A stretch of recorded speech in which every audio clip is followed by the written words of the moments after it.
So, shloka number 63.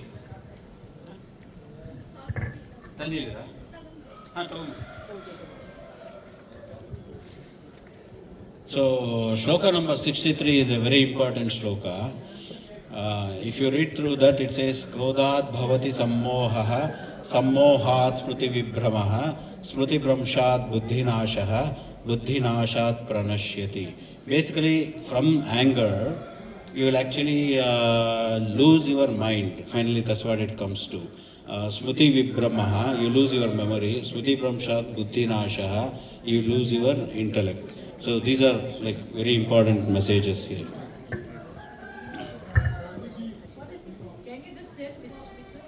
Sorry. No, it was second chapter 63. I was just telling some importance of that sloka.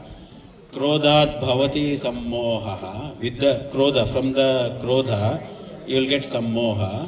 From sammoha, we get smriti vibhramaha, the memory loss.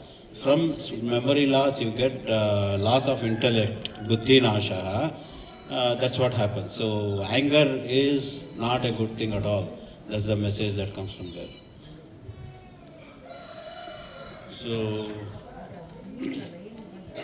So chapter 3, Karma Yoga. So here Arjuna asks, should we retire from active life, seek penance and austerities? सब सन्यासी बन जाएंगे क्या? The answer is no.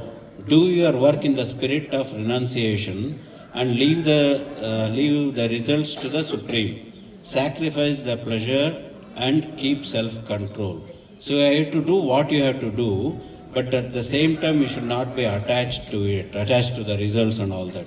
So this is like you don't want to be anxious about what you are doing.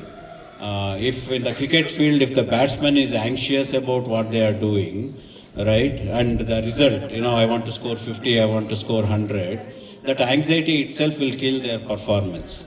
So if you perform ball by ball as it goes, you will actually do much better. That's the whole message. Karma Yoga. We'll have Anandi lead. No, I will do, but you are So they start. So coffee tea is coming around. If you want to wet your throat, that's a good opportunity. Let's start with the third one. Om Shri Paramatmane Namaha. अथ तृतीयोऽध्यायः कर्मयोगः.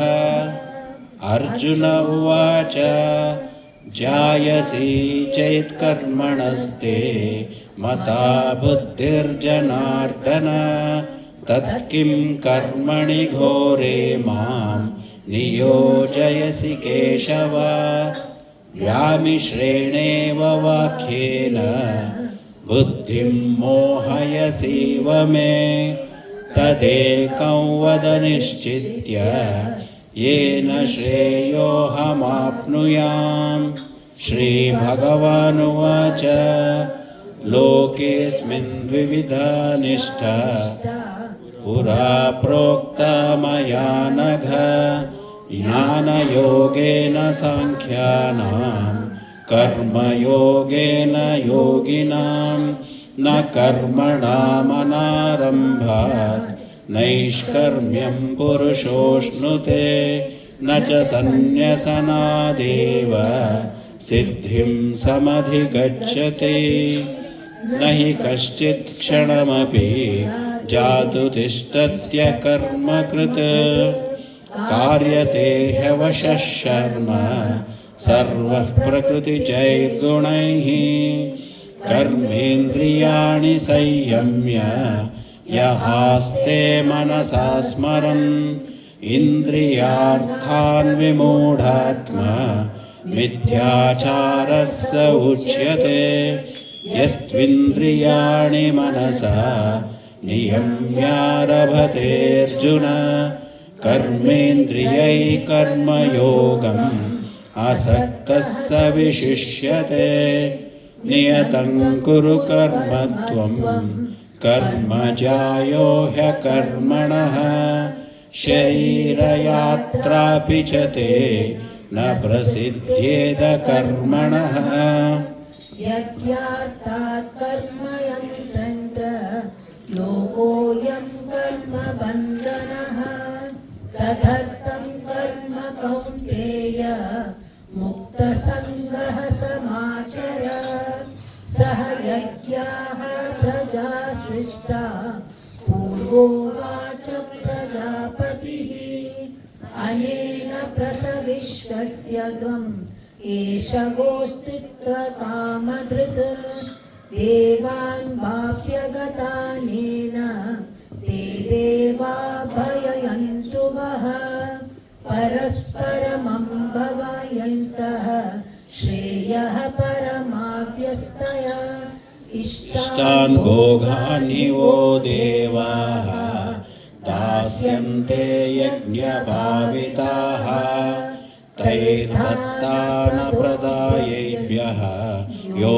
भुङ्क्तेस्तेन एव सः यज्ञशिष्टाशिनः सन्तः मुच्यन्ते सर्वकिल्बिषैः भुञ्जते ते त्वघं पापाः ये पञ्चत्यात्मकारणात् अन्नाद्भवन्ति भूतानि पर्जन्यादन्नसम्भवः यज्ञाद्भवति पर्जन्यः यज्ञः कर्मसमुद्भवः कर्म ब्रह्मोद्भवौ विद्धि ब्रह्माक्षरसमुद्भवम् तस्मात् सर्वगतं ब्रह्म नित्ययज्ञे प्रतिष्ठितम् एवं प्रवर्तितं चक्रं नानुवर्तयति यः अघायरिन्द्रियारामः मोघं पार्थ स जीवति यस्त्वात्मरतिरेव स्यात् आत्मतृप्तश्च मानवः आत्मन्येवाच तुष्टः तस्य कार्यं न विद्यते नैव तस्य कृतेनार्थः न कृतेनेह कश्चन न चास्य सर्वभूतेषु कश्चिदर्थव्यपाश्रयः तस्मादसक्तः सततं कार्यं कर्म समाचर असक्तो ह्याचरन् कर्म परमाप्नोति पुरुषः कर्मण्यैव हि संसिद्धिम् आस्थिता जनकादयः लोकसङ्ग्रममेवापि सम्पश्यन् कर्तुमर्हसि यद्यदाचरति श्रेष्ठः तत्तदेवतरो जनः स यत्प्रमाणं कुरुते लोकस्तदनुवर्तते स मे पार्थास्ति कर्तव्यं त्रिषु लोकेषु किञ्चन नानावाप्तमवाप्तव्यं वर्त एव च कर्मणि यदि ह्ययं न वर्तेय जातु कर्मण्यतन्द्रितः मम वर्त्मानुवर्तन्ते मनुष्याः पार्थ सर्वशः उत्सीदेयुरिमे लोकाः न कुर्यां च कर्म चेदहम् संसस्य च कर्तास्याम् उपहन्यामि मा प्रजा सक्ताः कर्मण्य विद्वांसः यथा कुर्वन्ति भारत कुर्याद्विद्वांस्तथा सक्तः चिकीर्षुर्लोकसङ्ग्रहम् न बुद्धिभेदं जनयेत् अज्ञानां कर्मसङ्गिनां जोषयेत् सर्वकर्माणि विद्वान् युक्तः समाचरन् प्रकृतेः क्रियमाणानि गुणैः कर्माणि सर्वशः अहङ्कारविमूढात्मा कर्ताहमिति मन्यते तत्त्ववित्तु महाबाहो गुणकर्मविभागयोः गुणागुणेषु वर्तन्ते इति मत्वा न सज्जते प्रकृतेर्गुणसम्मूढाः सज्जन्ते गुणकर्मसु तान् कृत्स्नविदो मंदान् कृत्स्नविन्न विचालयेत् मयि सर्वाणि कर्माणि सन्न्यस्याध्यात्मचेतसा निराशेर्निर्ममो भूत्वा युध्यस्व विगतज्वरः ये मे मदमिदं नित्यम् अनुष्ठिष्यति मानवाः श्रद्धावन्तो न सूयन्तः मुच्यन्ते तेऽपि कर्मभिः ये त्वेतदभ्यसूयन्तः नानुतिष्ठन्ति मे मतम् सर्वज्ञानविमूढांस्तान् विद्धि नष्टान् चेतसः सदृशं चेष्टते स्वस्याः प्रकृतेर्ज्ञानवानपि प्रकृते यान्ति भूतानि निग्रहं किं करिष्यति इन्द्रियस्येन्द्रियस्यार्थे रागद्वेषौ व्यवस्थितौ तयोर्नवशमागच्छेत् तौ ह्यस्य परिपन्थिनौ श्रेयान् स्वधर्मो विगुणः परधर्मात् स्वनुष्ठितात् स्वधनं नियनं श्रेयः परधर्मो भयावहः अर्जुन उवाच अत केन प्रयुक्तोऽयं पापं चरति पूरुषः अनिच्छन्नपि वार्ष्णेय बलादिव नियोजितः श्रीभगवानुवाच काम एष क्रोध एषः रजोगुणसमुद्भवः महाशनो महापाप्मा विद्येनमिह वैरिणम् धूमेनाव्रियते वह्निः यथादर्शो मलेन च यतोऽल्पेनावृतो गर्भः तथा तेनेदमावृतम् आवृतं ज्ञानमेतेन ज्ञानिनो नित्यवैरिणा कामरूपेण कौन्तेय दुष्पूरेणानलेन च इन्द्रियाणि मनोबुद्धिः अस्याधिष्ठानमुच्यते विमोहत्येषः ज्ञानमावृत्य देहिनम् तस्यात्मविन्द्राणि यद्वौ नियम्य भरतर्षभ पापात्मान् प्रजहिहेनं ज्ञानविज्ञाननाशनम् इन्द्रियाणि पराण्याहुः इन्द्रियेभ्यः परं मनः मनसस्तु परा बुद्धिः यो बुद्धे परतस्तु सः एवं बुद्धे परं बुद्ध्वा संस्त्वभ्यात्मानमात्मना जहि शत्रुं महाबाहो कामरूपं दुरासदम् ॐ तत्सदिति श्रीमद्भगवद्गीतासु उपनिषत्सु ब्रह्मविद्यायां योगशास्त्रे श्रीकृष्णार्जुनसंवादे कर्मयोगो नाम तृतीयोऽध्यायः।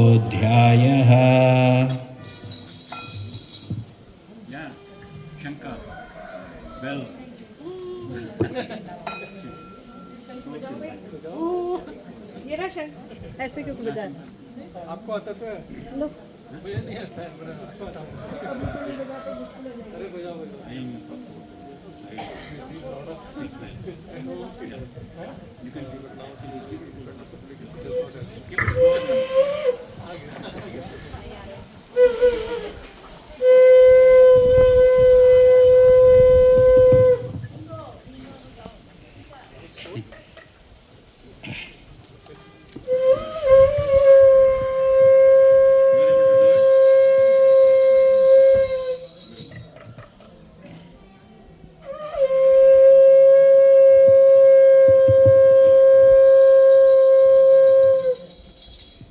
So this shloka number 35 is some good message is there.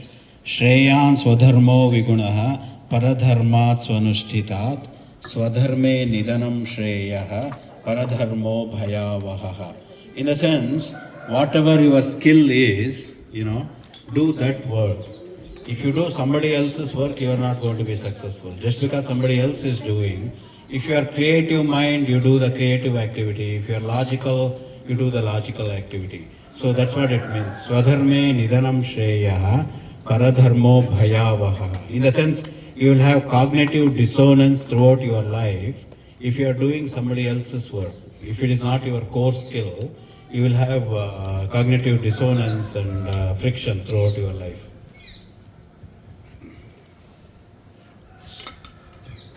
Chapter 4 is Gnana Yoga.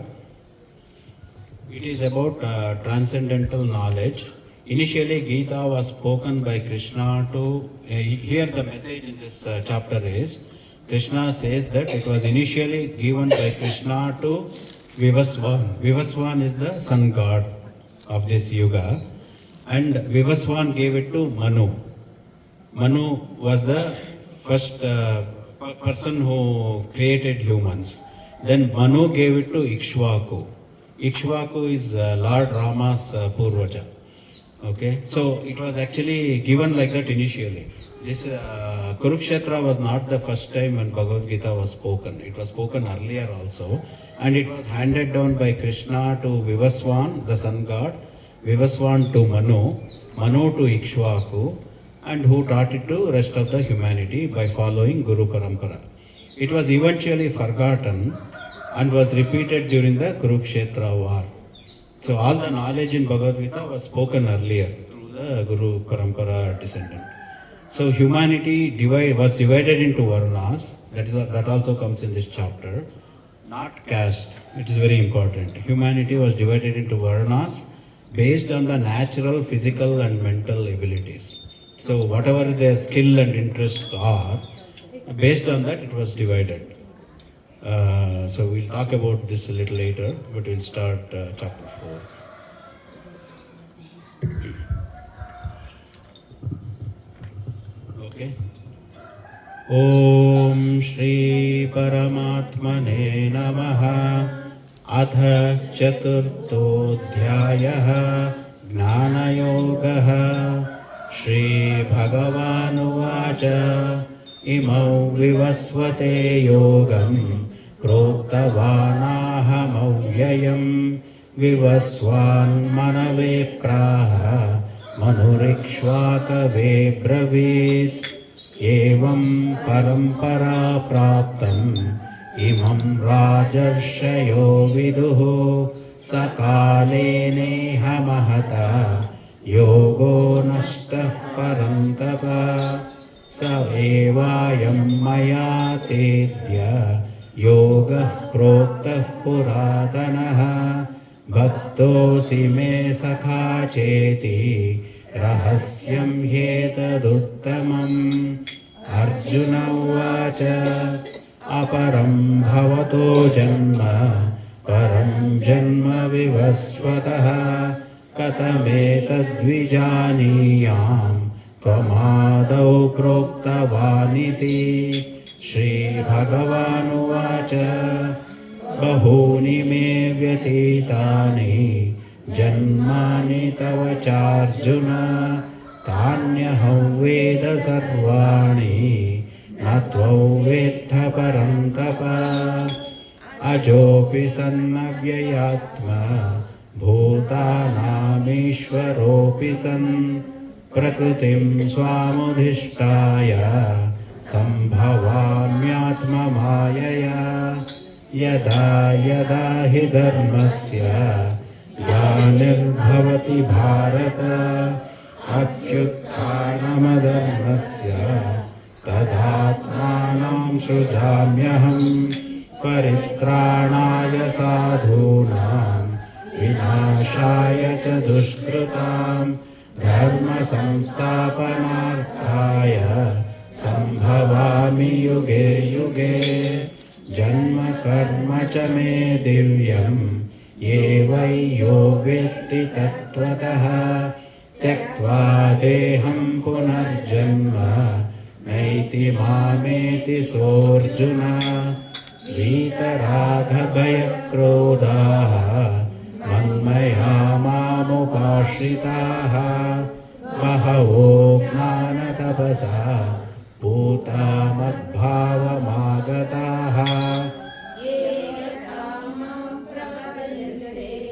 तांस्तथैव भजाम्यहं मम वर्त्मानुवर्तन्ते मनुष्याः पार्थ सर्वशः काङ्क्षन्तः कर्मणां सिद्धिं यजन्त इह देवताः क्षिप्रं हि मानुषे लोके सिद्धिर्भवति कर्मजा चातुर्वर्ण्यं मया सृष्टं गुणकर्मविभागशः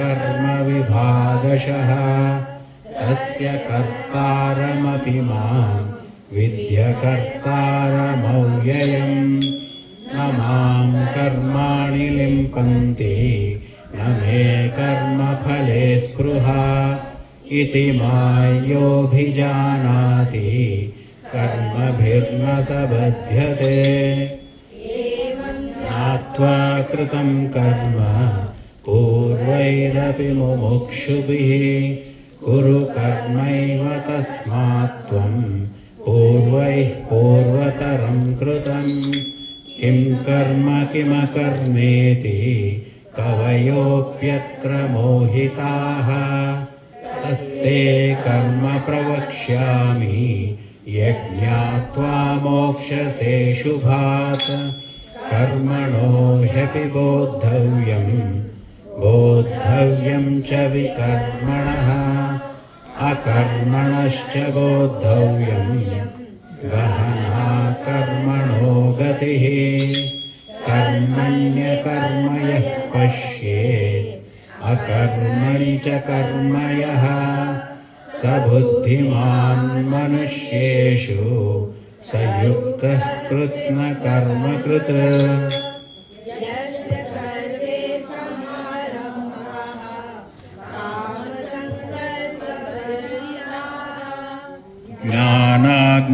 ज्ञानाग्निदग्धकर्माणं तमाहुः पण्डितं बुधाः त्यक्त्वा कर्मफलासङ्गं नित्यतृप्तो निराश्रयः कर्मण्यभिप्रवृत्तोऽपि नैव किञ्चित् करोति सः निराशीर्यतचित्तात्मा त्यक्तसर्वपरिग्रहः शारीरं केवलं कर्म कुर्वन्नाप्नोति किल्बिषम् यदृच्छालाभसन्तुष्टः द्वन्द्वातीतो विमत्सरः समौ सिद्धावसिद्धौ च कृत्वापि न निबध्यते गतसङ्गस्य मुक्तस्य ज्ञानावस्थितचेतसः यज्ञायाचरतः कर्म समग्रं प्रविलीयते ब्रह्मार्पणं ब्रह्महविः ब्रह्माग्नौ ब्रह्मणाहुतं ब्रह्मैव तेन गन्तव्यं ब्रह्मकर्मसमाधिना दैवमेवापरे यज्ञं योगिनः पर्युपासते ब्रह्माज्ञावपरे यज्ञं यज्ञेनैवोपजुह्वति श्रोत्रादीनिन्द्रियाण्यन्ये संयमाग्निषु जुह्वति शब्दादीन् विषयानन्ये इन्द्रियाग्निषु जुह्वति सर्वाणीन्द्रियकर्माणि प्राणकर्माणि चापरे आत्मसंयमयोगाग्न्यौ जुह्वति ज्ञानदीपिते योगयज्ञास्तथा परे स्वाध्यायज्ञानयज्ञाश्च यतः स संशितव्रताः अपाने जुह्वति प्राणं प्राणे पानं तथा परे प्राणापानगतिरुद्ध्वा प्राणायामपरायणाः अपरे नियताहाराः प्राणान् प्राणेषु जुह्वति सर्वेऽप्येते यज्ञविदः यज्ञक्षपितकल्मषाः यज्ञशिष्टामृतभुजः यान्ति ब्रह्म सनातनं नायल्लोकोऽस्त्ययज्ञस्य कुतोऽन्यः कुरु सत्तमा एवं बहुविधा यज्ञाः वितता ब्रह्मणो मुखे कर्मज्ञान्विद्धितान् सर्वान् एवं ज्ञात्वा विमोक्ष्यसे श्रेयान् द्रव्यमवाद्यज्ञात् ज्ञानयज्ञः परन्तप सर्वं कर्माखिलं पार्थ ज्ञाने परिसमाप्यते तद्विद्धि प्रणिपातेन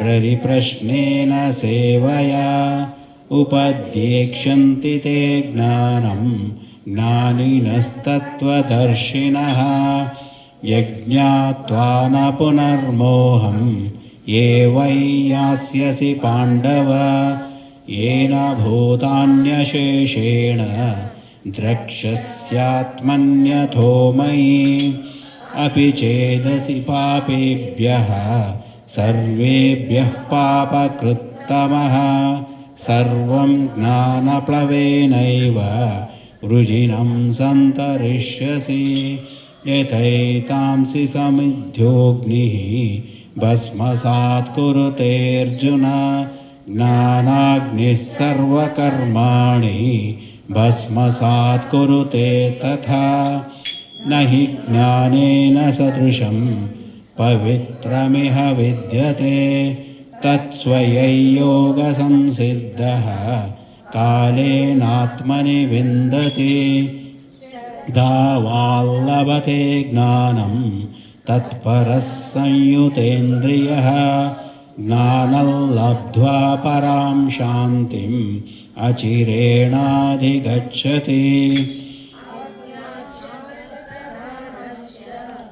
संशयात्मा विनश्यति नायल्लोकोऽस्ति न परः न सूक्ष्मं संशयात्मनः योगसन्न्यस्तकर्माणं ज्ञानसञ्छिन्नसंशयम् आत्मवन्तन्न कर्माणि निबध्नन्ति Dhananjaya तस्मादज्ञानसम्भूतं हृत्स्थं ज्ञानासिमात्मनः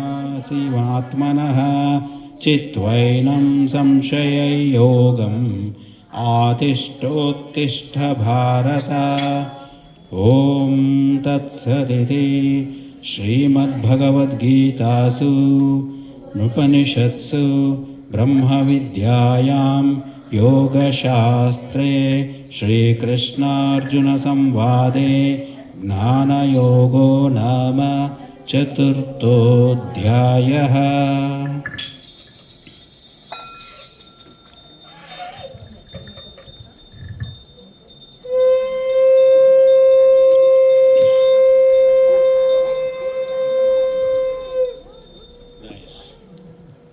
It's echoing.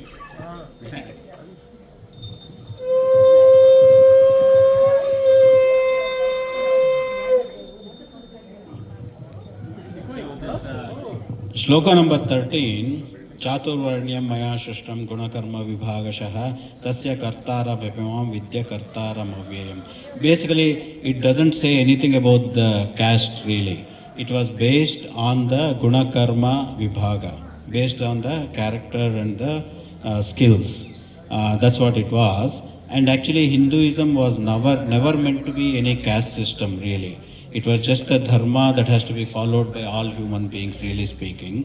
All the caste and all started later. Because of the intermix of all the four varnas, then the caste system started, sub-identification started.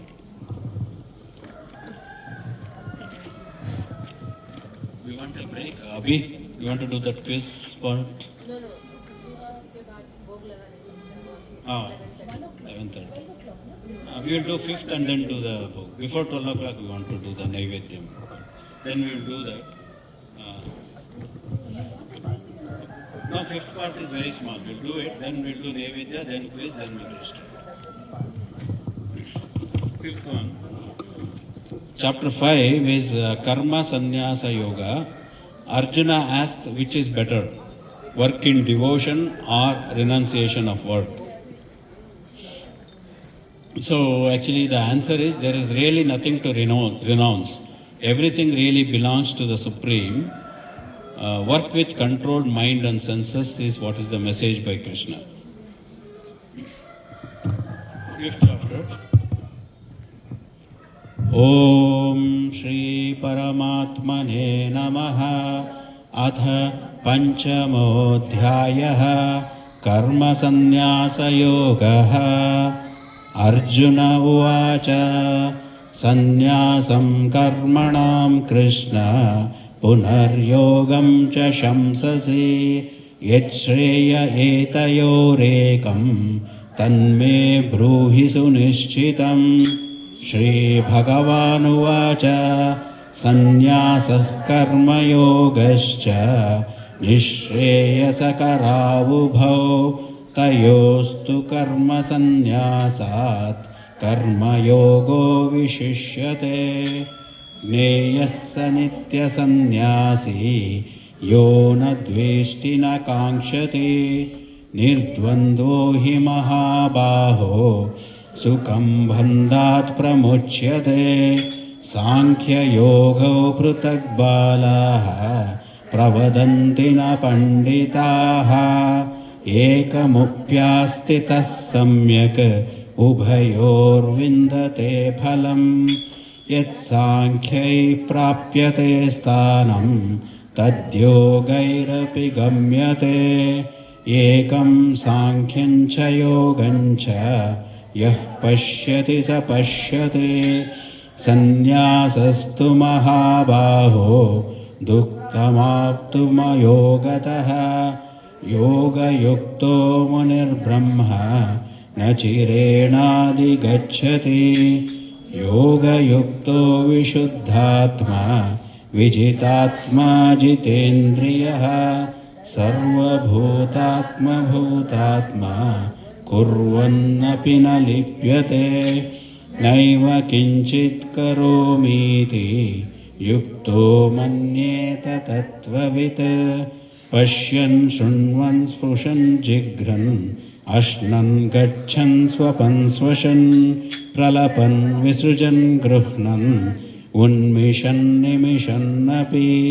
Indriyanindriyarteshu vartanta iti dharayan.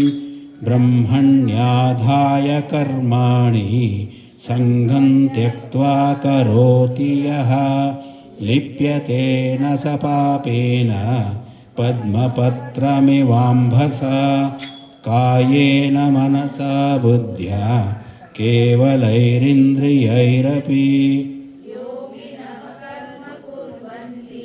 Sangham tyaktvatma shuddhaye yuktah karma phalam tyaktva shanti mapnoti naishnikim.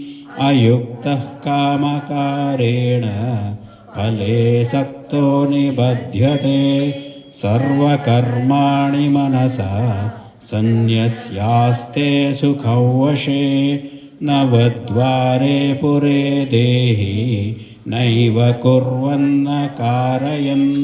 Na kartutvanna karmani lokasya shrujati prabhu. Na karma phala sanyogam swabhavastu pravartate. Nadatte kaschitit papam na chaiva sukritau vibhu. Ajnanenavrutam gnanam tena muhyanti jantavaha. Gnanena tu tadajnanam yesham nashitamatmanaha. Teshamaditya vajnanam prakashayati tatparam. तद्बुद्धयस्तदात्मानः तन्निष्ठास्तत्परायणाः गच्छन्त्यपुनरावृत्तिं ज्ञाननिर्धूतकल्मषाः विद्याविनयसम्पन्ने ब्राह्मणे गविहस्तिने शुनि चैव श्वपाके च पण्डिताः समदर्शिनः इहैव तैर्जितः सर्गः येषां साम्ये स्थितं मनः निर्दोषं हि समं ब्रह्म न प्रहृष्येत् प्रियं प्राप्य नोद्विजेत् प्राप्य चाप्रियं स्थिरबुद्धिरसम्मूढः ब्रह्मवित् ब्रह्मणि स्थितः बाह्यस्पर्शेष्वसक्तात्मा विन्दत्यात्मनि यत्सुखं स ब्रह्मयोगयुक्तात्मा सुखमक्षयमश्नुते ये हि संस्पर्शजा भोगाः दुःखयोनय एव ते आद्यन्तवन्तः कौन्तेय न तेषु रमते बुधः शक्नोति हैव यः सोढुं प्राक्यरीरविमोक्षणात् कामक्रोधोद्भवौ वेगं स युक्तः स सुखी नरः योऽन्तः सुखोऽन्तरारामः तथान्तर्ज्योतिरेव यः स योगी ब्रह्मनिर्वाणं ब्रह्मभूतोऽधिगच्छति लभन्ते ब्रह्मनिर्वाणं ऋषयः क्षीणकल्मषाः छिन्नद्वैधायतात्मानः सर्वभूतहिते रताः कामक्रोधवियुक्तानां यतीनायतचेतसाम् अभितो ब्रह्मनिर्वाणं वर्तते विदितात्मनां स्पर्शान् कृत्वा बहिर्बाह्यान् चक्षुश्चैवान्तरे भ्रुवोः प्राणापानौ समौ कृत्वा नास्याभ्यन्तरचारिणौ यतेन्द्रियमनोबुद्धिः मुनिर्मोक्षपरायणः विगतेच्छाभयक्रोधः यः सदा मुक्त एव सः भोक्तारयज्ञतपसां सर्वलोकमहेश्वरं सुहृदं सर्वभूतानां ज्ञात्वा मां शान्तिमुच्छति ॐ तत्सदिति श्रीमद्भगवद्गीतासु उपनिषत्सु ब्रह्मविद्यायां योगशास्त्रे श्रीकृष्णार्जुनसंवादे कर्मसन्न्यासयोगो नाम पञ्चमोऽध्यायः।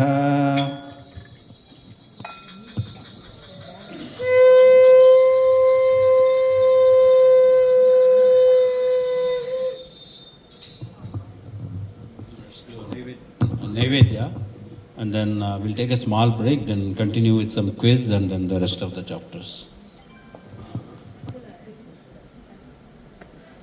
We'll do Aarti at the end. We'll just do Naivedya before 12 o'clock.